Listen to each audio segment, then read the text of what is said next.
About an hour north of the city, the concrete landscape of Atlanta gives way to rolling green hills nestled beside the Blue Ridge mountain range. Hidden away in those hills is a very private collection of Mopars that few know exist there. There have been rumors floating around that this collection could be going up for auction soon. I've been scrambling for months to make my way there to document this impeccably curated collection before it gets split up. Finally, in September of 2022, all the stars aligned and I found myself in a very private Mopar oasis deep in the North Georgia woods. All right, I'm visiting today with Candace and Gary Edwards.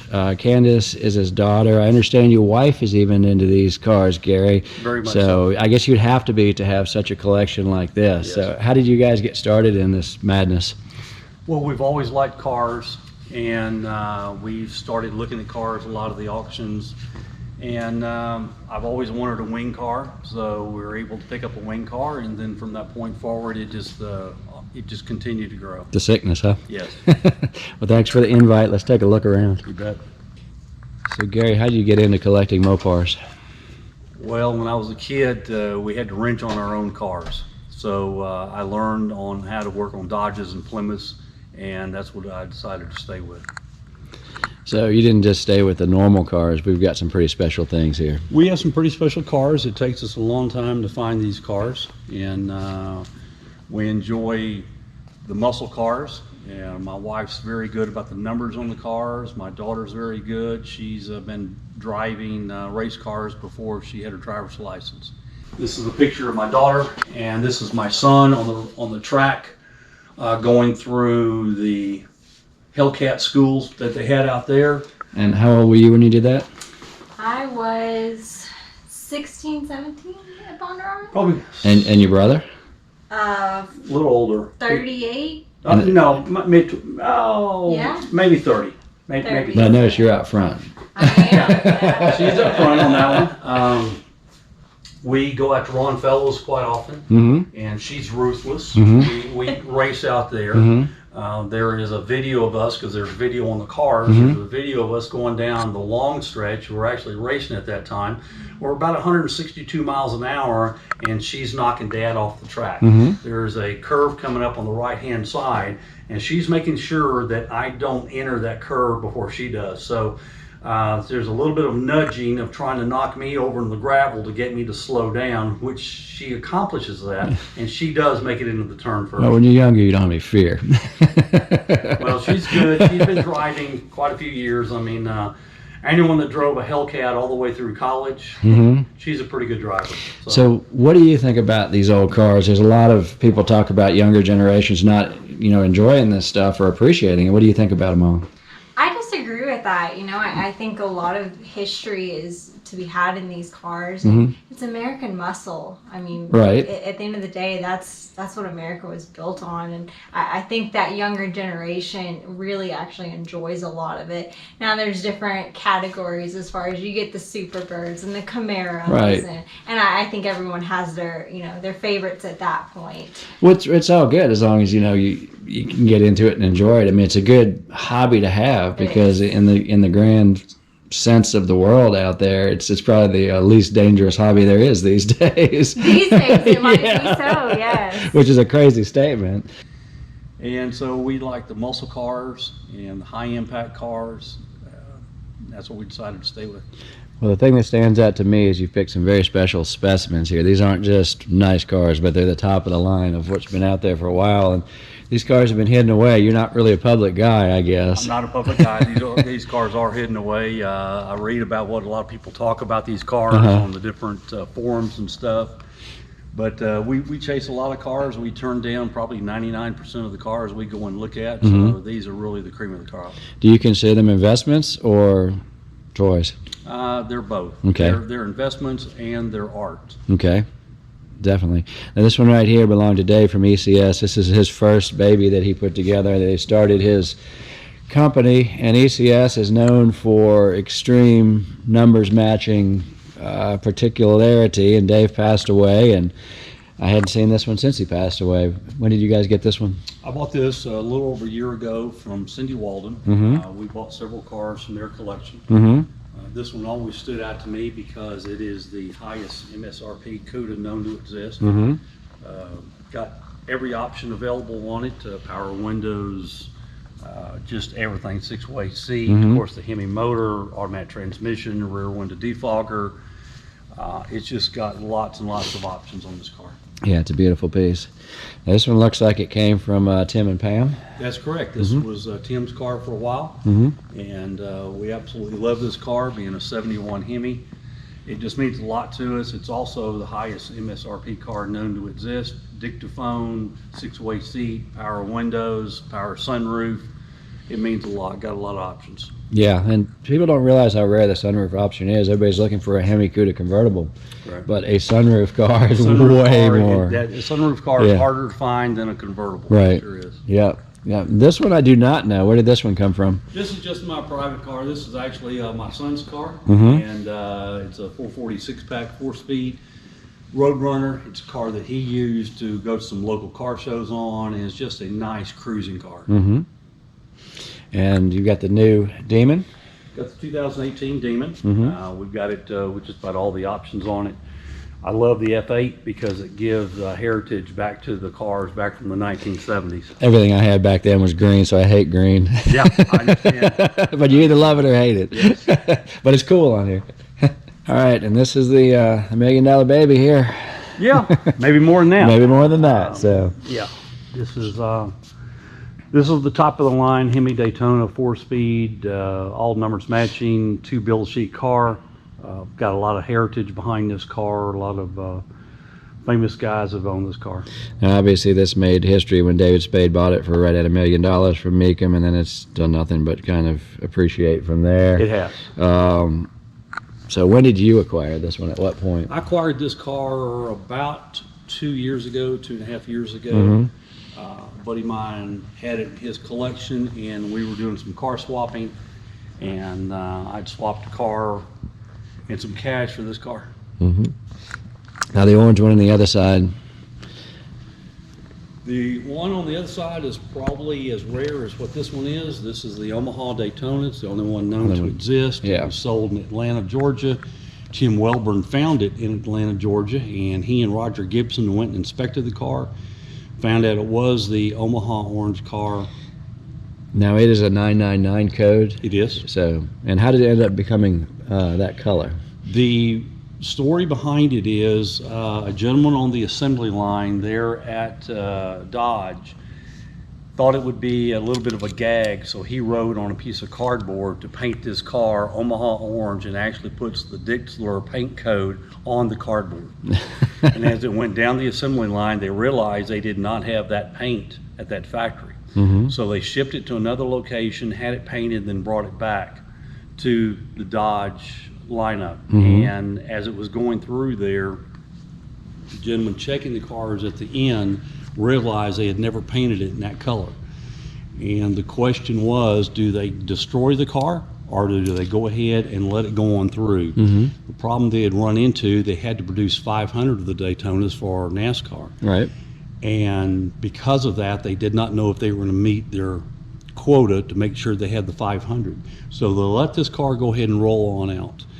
When it was found, when they pulled down the headliner, it still had the piece of cardboard that the gentleman had written on it with the paint code Mhm. on it. And I have that, all the documentation. Roger Gibson did this car, did just a marvelous job. He's done several cars in this collection. Mm-hmm.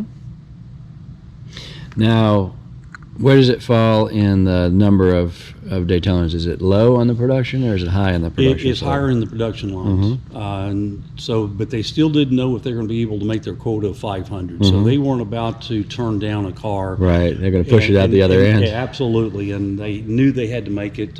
Numbers that we have on these cars, there's 503 Daytonas Mm-hmm. believed to exist at that time. And so they got very close to their numbers.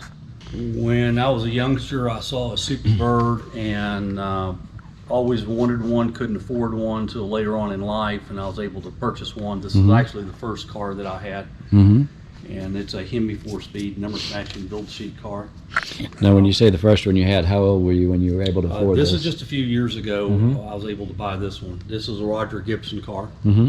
He had done this one. Mhm. I love the B5 blue with the white interior. Mm-hmm. What we did with our neons, paid homage to all the part manufacturers or had anything to do with Superbirds of the day. Okay. Do you know what General Detroit did? I do not. Tell me. General Detroit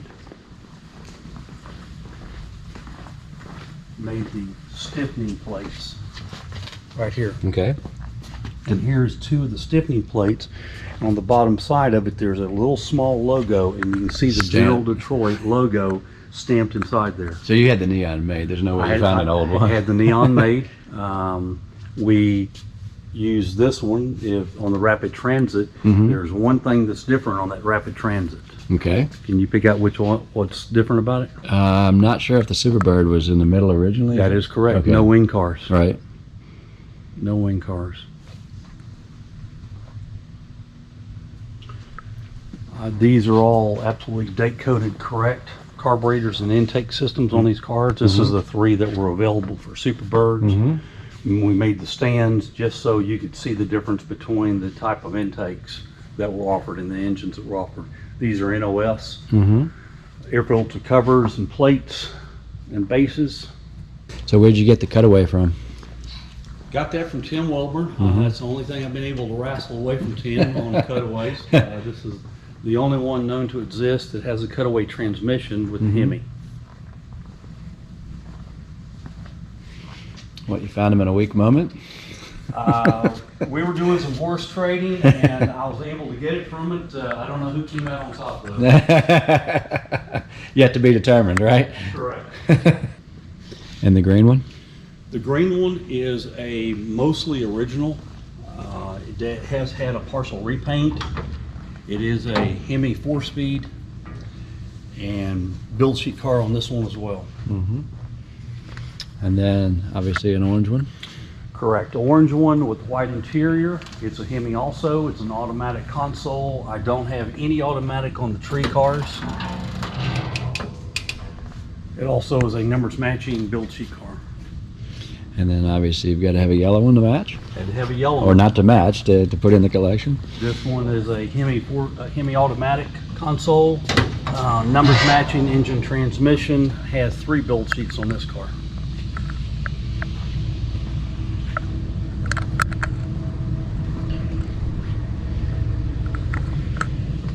White on white is pretty. I'm usually not a big fan of white. I did take this one in because it does have a white interior, which is quite rare Yeah. for these type of cars. This is a U-code car. Mm-hmm. It is numbers matching also on it. Yeah, the white interior is striking. The white interior is very rare for a white car. Mm-hmm.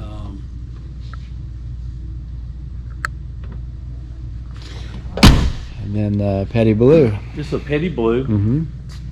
I was able to get this from a gentleman. We talked about this car for about 2 years. Mm-hmm. It had he had bought it brand new when he was 22 years old. Mhm. I've got pictures of him buying the car from the general manager, exchanging the keys. Mm-hmm. When he left the dealership, he did a burnout in front of the dealership, went down the highway, made a U-turn, went down the highway and did another burnout. A couple days later, he gets a letter from Chrysler Corporation voiding his warranty for Oh, excessive use. It's a V-code 4-speed, which is quite rare for a petty blue car. Since he was a one owner, we had mostly original parts on this car. There had been a repaint done back in the 80s. The color was just a little bit off. When I got the car, the hood had been crazed. The paint on it was not the best. So I had to do a repaint on this car. With that being said, we left everything underneath the car as much as we could, all original. It is a numbers matching build sheet car. When we were taking out the back seat, my wife found a second build sheet, and it was like she had given birth to her third child. She was so ecstatic about finding that build sheet underneath that back seat. So did it match this car, or did it go for another one? So some of them got some of them get mixed, swapped. yeah. So I have 2 build sheets for this car. The one thing that I could not do is I could not repaint the wing, simply because the gentleman had this when he was 43 years old. The original owner had Richard Petty sign this. He has pictures of it. So I have kept the wing the same color. Yeah, that's cool. Definitely cool. Gary might be a little OCD because I didn't pick this up at first, but every one of these cars has Goodyear on the top of the tire, positioned perfectly all the way down the line.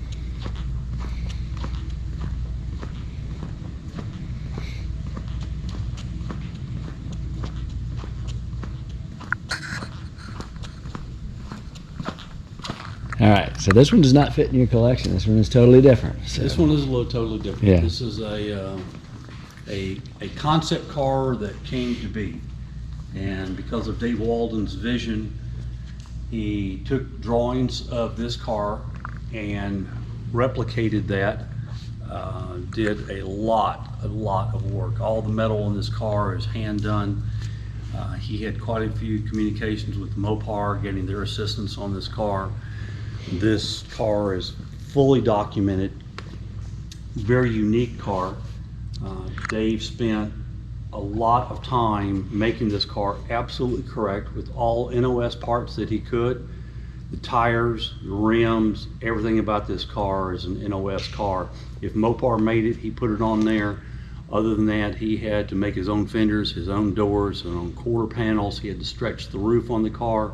So what this is Dave from ECS originally saw some old drawings that there was a possibility of a four-door Cuda being made in '70, and he had to build the car. I mean, he was obsessive about that. He had to do it, and this is really the end of his life's work because he got sick right after this, and this is the pinnacle of his ability, and it came out incredible because everything on here is hand built. It is all hand built. There's 1.4 miles on the odometer. The tires are normally wrapped because he was very particular about the tires on these cars. The documentation that he has on the car is outstanding. He got Mopar assisted him a lot with this car. So Cindy told me, his widow tells me that he could have bought a Lamborghini with the money he's got in this thing. He could have bought several Lamborghinis for the money they had in this car. Because he actually wanted a Lamborghini and he decided to build this instead. So. That's correct. that's my understanding. Now I don't know if you know this, but Dave and I were theorizing what do we do with this after he gets done with it to keep it, the momentum going on it. So before he got sick, we were working with the idea of what if we build a fake one and we crush it, just like Chrysler would have done, and we put it out on the internet and we just see how people freak out. But it never materialized because he got sick. Correct. Now the one next to it here looks like the EPA bird. This is the EPA Superbird. This car came to existence. Bob Moran, who was the chief of EPA at the time, had been doing some testing. EPA came in 1970 to try to determine if lead fuel was toxic once it was airborne. They tried for around 9 months simulating this in the lab and were not able to simulate it to accurate standards. So Bob Moran was very good friends with Ray Nichols. And Ray Nichols had made a lot of the Hemis for NASCAR engines. And Ray explained to him the only way they would be able to test in real life circumstance is to chase a jet down the runway.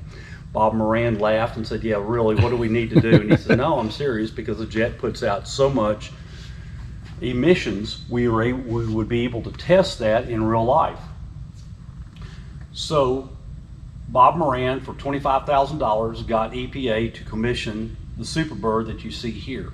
Ray Nichols took the car, and it was originally a white car, and left the engine in it. It still has the original engine in it, but Ray Nichols felt that the 727 would not hold up to the 500 plus horsepower that he had made the motor. So he decided to change out for a 4-speed. With that, FAA had quite a few requirements. They had to have racing seats, they had to have a roll bar, they had to have fire suppression systems throughout the cars. They were going to put this on the runway. Has a aviation radio with a headset and a microphone. In the back seat, there's 3 batteries with an inverter, and that inverter is run off of one separate alternator up front. The car has 2 alternators. In the trunk, there's a sampling system It samples 3 different locations on the car. There is a air sniffer on the front of the car, right here. There is an air sniffer coming over the back wing to try to get the clean air coming off of the car. And EPA had thought that asbestos, rumors were that it was causing cancer, so they wanted to do a test on asbestos. Okay. So this car has a third tester sniffer inside the brake drum. Okay.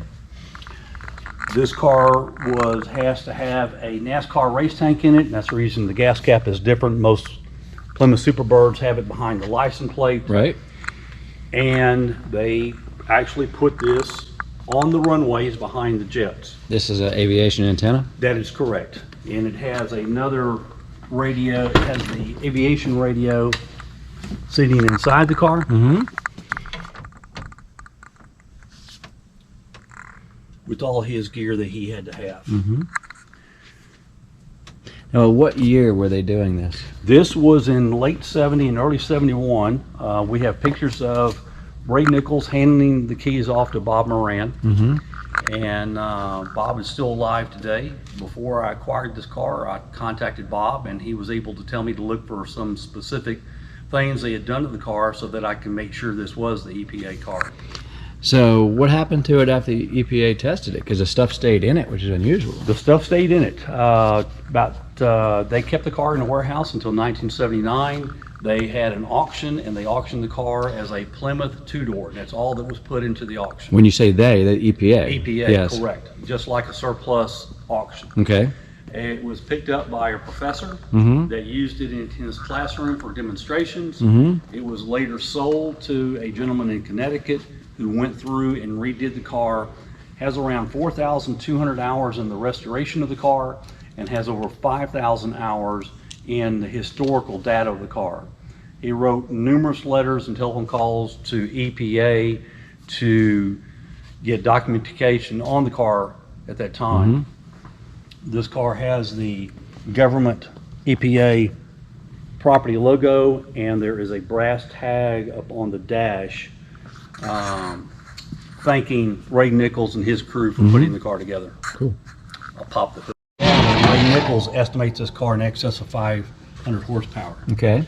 It has 2 alternators, one to run just the car itself and one to run the inverter. What'd they use the inverter for? The inverter powers, back then, the computer sampling equipment in the trunk runs on 110 volts. Okay. So they had to have all the equipment, the pump and everything else to be run on 110. Bob Moran's told me the story of this car. I asked him, were you ever scared when you pulled up behind the jets? He says, in the beginning, I was very scared that the car could get blown off of the runway. He told me that there were just a handful of pilots in the very beginning who refused to take the jet off when they saw the car coming down the tarmac and pull up behind it. Where they couldn't see the car anymore, they were talking to the tower. The tower told them it was okay, it's a government car, go ahead and take off. Several pilots said they weren't going to do it. They were scared they were going to blow the car off. After the word got around, some of the pilots were a little bit more liberal, and Bob told me he was able to pull up behind the jets and follow it all the way up through, getting close to 200 miles an hour. Estimated jet force going over the top of the car was in excess of 600 miles an hour of wind going over the car. Really surprised it didn't melt the roof on the thing. Well, they didn't put the nose on for that particular reason. They thought that it was going to be that close to it and the vinyl would be so thin, they were scared it was going to melt. The story behind it being a poly blue color is this is the color of aviation jet fuel. Okay. And they thought that it would just get doused with aviation jet fuel and it would stand out so much because it was originally a white car. Right. So they painted it a poly blue just because of that. Interesting. Why did they think they needed a race cell in it? FAA required that because it's got a interior bladder system, and they were scared that if the car did get blown off of the runway, that they were trying to minimize the fire hazard that could occur. Now, when they were chasing the planes, was it a normal plane with passengers? Or It was a normal plane with passengers, correct. They would just follow in behind it. And Bob told me they never did it in the rain, and they did not do it at night, although Bob did drive this car home. Did he? Pictures that we have of the car, the exhaust came out this way, and we noticed that one of the pipes was just a tad longer than the other, just a 1/14 of an inch longer. So it was, when this car was redone, it was done in those standards to make it look like just like it had done when Ray Nichols had brought the car in. So why'd they run the exhaust out like this? They were scared that if they ran the exhaust too close to this, Oh, that there could be pollute. some air draft that would Right. come back inside here and maybe taint this particular one. That makes sense. So this one right here is very special because it's really the only remaining Big Willy Daytona out there. Now, Big Willy was a street racer. There's lots of history that we're not going to get all into today, but he was king of the LA street racers. He was against rioting. He was about getting kids into street racing and getting street racer kids off the street into drag racing. And he really did some really good things in his time. Now, he had a red Daytona that was given to him as a race car, as a promotional car. And that car, my understanding is, it was over acid dipped and just went away into nothing. And then his love of his life was Tamika, and they were inseparable. And she had a green Daytona that she raced later on, and that car was wrecked up in Canada, and everybody searched for that car, and no one's ever found it. Now, this particular car, when I first met Big Willy in probably 90 or 91, and kind of brought him out of obscurity and started doing a story on him, he told me that, hey, I've got this Daytona in the backyard, but it's rusted away to nothing. And this is one of two cars that I should have bought that I didn't. I never went and looked at it.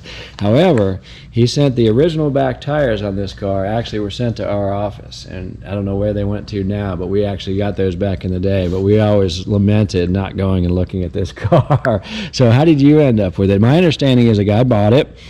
And then it got sold one or two times. The last time I saw it, I think it was unrestored, and it belonged to a gentleman up in New York City who was a clothing designer by the name of, I think his name was Don Juan. And he loved this car, and I didn't think he'd ever get rid of it. And then it showed up at Barrett one year. It did. I believe that was after it was restored. Yeah. The gentleman restored it, I believe, is from Ohio. And he painstakingly went through this car trying to salvage all the original metal because it was in bad shape when he had got the car. And he had to form the hood to the old Thunderbolt style because that's what Big Willy had liked on the car. Yep, absolutely. At the time. He called it an African elephant scoop. Correct, he did. He did. And fortunately, this one is still the original engine and transmission in this car. It's a 440 car, correct? It is. Yes. It's a 440 car. It is. If I remember this one right, it was a red car originally, correct? It was Yes. red. That's correct. And when you look underneath the hood, he kept the red color on it.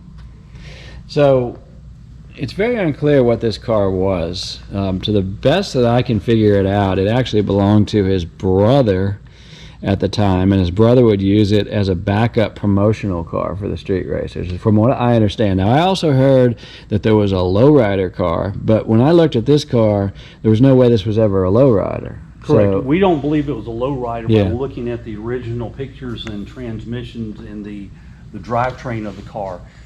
This car, rumor has it that a couple of times Big Willy's car did not work when they got to the drag strip. He had several engine problems.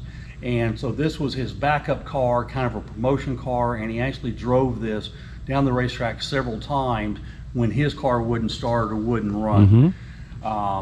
It's just a beautiful car, pays heritage to a true warrior at the time.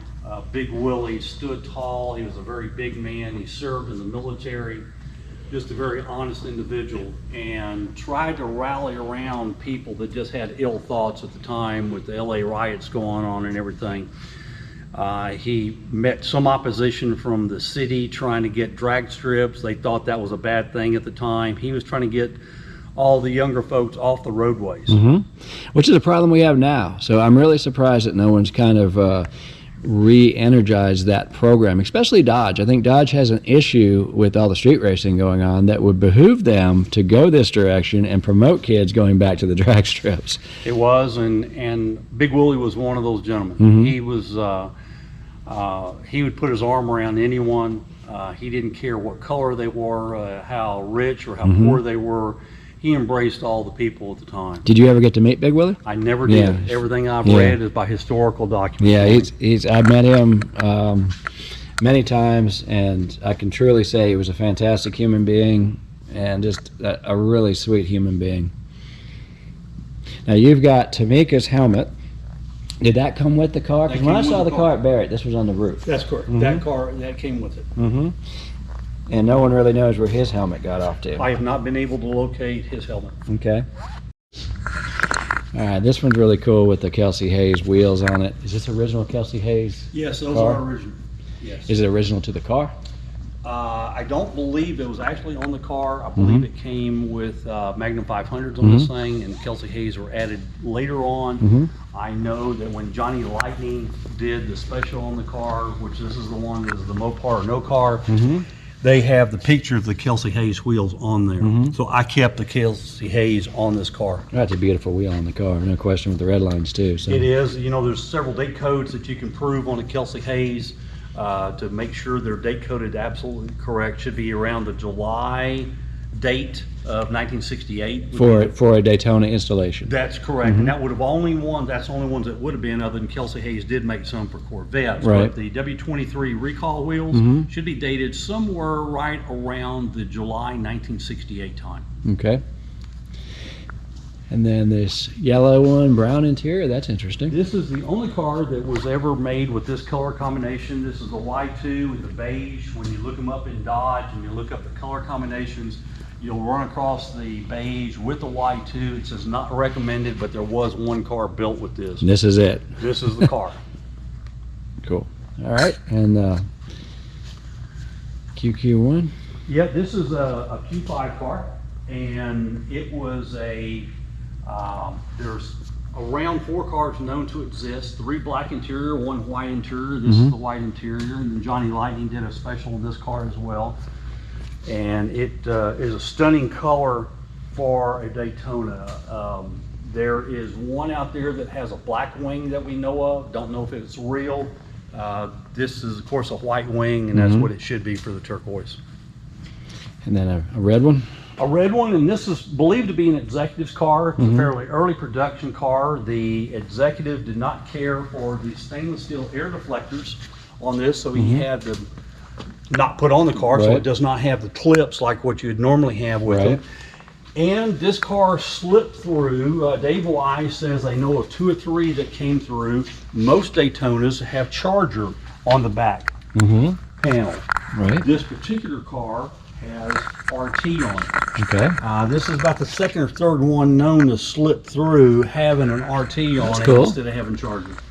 This sat at the Playboy Mansion for quite some time. So we have the Playboy Pass on it. It is a numbers matching build sheet car as well. Who'd the car come from? The car came from an auction, Okay. and it's an R6 color. So it's my understanding that we might not have this collection forever here. They might be going to auction sometime soon. Is that the plan? There could be a possibility these cars will be going to an auction. So anyone looking for a very special wing car, keep an eye out for these things. We've decided to downsize most of these cars. They're a one of one because of either an option or a color combination. And it's taken us quite a while to make this collection, but I think it's time that we can move some cars. After seeing Gary's collection, I think I can make the argument that this may be the most significant gathering of wing cars ever assembled. With that in mind, it truly saddens me to think that these cars are going to be broken up, but I also understand that a collection of this size is an unbelievable burden to maintain at this level. Shortly after I left my visit with Gary, I learned that these cars will be going up for auction with Mecum Auctions in 2023. With Gary offering these wing cars for sale, it's offering a once-in-a-lifetime chance for a lucky collector or museum to assemble the greatest wing car collection of all time. One could buy the cream off this collection, add a couple of other significant significant wing cars to it and come out with a wing car gathering that could probably never be topped. I want to offer a special thanks to Gary for opening up his private collection to Mopar TV. And if you'd like to see more videos like this one, please smash the subscribe to Mopar TV button. It's absolutely free. This has been Robert Wolf reporting from the road, and until next month, I'll see you on the pages of MCG.